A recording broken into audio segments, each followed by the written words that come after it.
What is up, my dudes? And the one girl is convinced that this might actually be the video where I show you all the secrets to my fame and fortune. Seriously, Klinger, you need to step off. Don't make me go get another restraining order. This has got to stop. This is Bikes, Beards, and Brews. Let's kick that intro.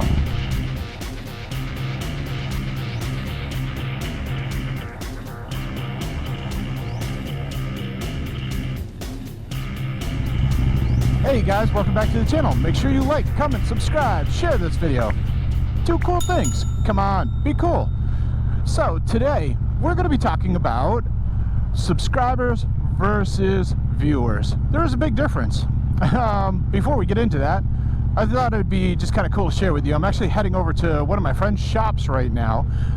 There's actually a film crew going in there who is working on recording a pilot for an Amazon series, and they needed some extras, so my friend was like, hey, you should totally come over and be an extra.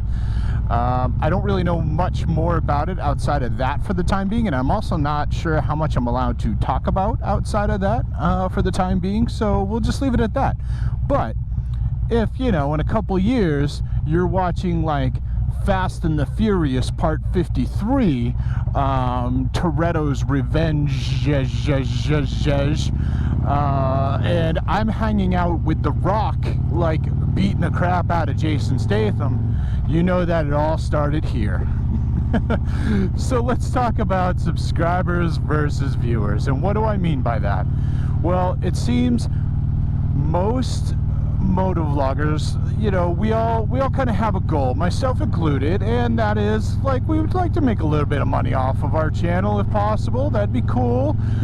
We'd maybe like to pick up an endorsement here and there, you know, stuff like that. Some of us just want to sell our souls, and hey, if that's what you want to do, have at it. But I think one of the common mistakes is people are convinced that once they hit 1,000 subscribers, it's gold, it's gravy, everything's good, and you know, you're ready to go. Not really the case. And I'm sure if you talk to people who have 1,000 subscribers, they will be happy to tell you this is true. Basically what it is once you hit 1,000 subscribers for YouTube and you get 4,000 view hours, you can be monetized. What people don't realize at that point is you're getting monetized at the very bare minimum of monetization. So you're not going to be quitting your job anytime soon. You're not going to be like rolling in the dough. You're not going to have that Scrooge McDuck like bank of gold coins. Like you might get a quarter here and there. Yay! A lot of what you actually should be focusing on is viewers. And that comes in a couple different ways and a couple different flavors. One, how many people watch your videos? So it's totally great that you have 1,000 subscribers, and I've said a million times, I love all my subscribers, and I'm so glad that you guys have committed to showing up and, you know, watching my stuff. But if you've got 1,000 subscribers and your videos are only getting like 50 to 100 views, and then when you look at your metrics, those views are like maybe for a minute or two or 2 minutes, stuff like that, you're not getting endorsements anytime soon, and you're definitely not making much money off of that whole 4,000 watch hour, 1,000 subscriber like monetization that, you know, YouTube has.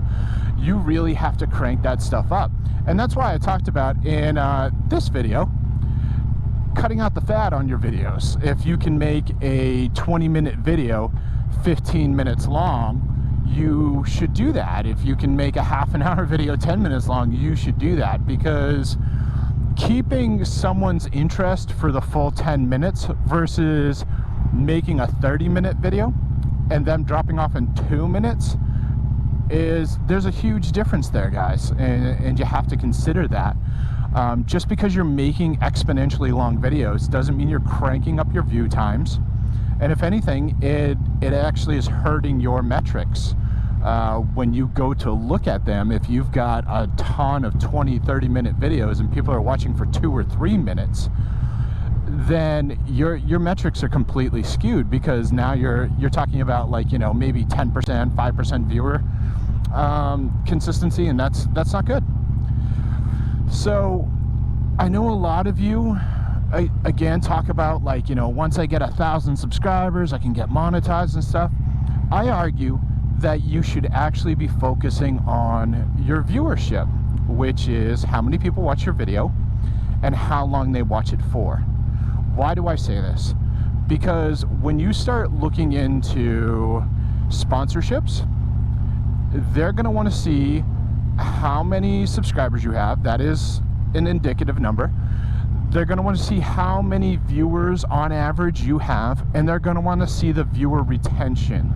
So for them, it's like they want to see that you have, like, at least a couple hundred, like, viewers per video, and you're holding on to those viewers for like 5 minutes at least. They're pretty much going to tell you that they want the ad placed in the first 5 minutes of your video to make sure that, you know, they're getting their money's worth out of it. But this is what you need. So you really need people to watch your videos. You need people to hang on for the entire video, or a large portion of the video. You need them to interact with the video, you know, thumbs up, comments, stuff like that. Those are all important, and those crank up your metrics. And when you crank up your metrics, you can start getting those endorsements, which, again, I argue is more important than getting, like, the YouTube, like, sponsorship crap. Because like I was saying, like, 1,000 subscribers, you're at the basement. Like, they might toss you a few crumbs of a cookie here and there and call it a day. You're not really making anything until, like, you know, you're into the 100,000s and you're getting, like, you know, double-digit thousand viewers for extended periods of time, which is something you should definitely work towards. You know, I'm not telling you throw this all away and don't care about it, but I also don't want you to think that as soon as you hit 1,000, like, subscribers, you know, the grass is greener, the stretch limos are pulling up, like, you know, Snoop Dogg wants to have some fun with you. It's just not going to happen. However, if you want to make videos where you're telling me about different ways I should shave my testicles, or which VPN I should use when looking up my videos on that very popular hub, you're gonna want viewership, and you're gonna want viewership that hangs on. So, you know, take this for what it's worth. If you don't agree with me, well, I can't change your mind, whatever. This is, to me, this is something where I feel like I'm just saying out loud something that really should be talked about, that doesn't get talked about enough. Everyone seems to be very, very hung up on that 1,000 mark, and that's it. So yeah, it's fairly short video, guys, but you know, let me know what you think down in the comments, especially if you have 1,000 subscribers, if you are monetized. Let the people know down in the comments, you know, what's that like for you? Are you rolling in the dough? Are you, like, swimming in Benjamins? Let us know. And yeah, make sure you like, comment, subscribe for the previously said reasons. And share this with friends, share it with family, share it with that motovlogger who's got 999 subscribers and he's already, like, staking out which mansion he wants to buy. They love this stuff, trust me, and I will see you all on the flip side.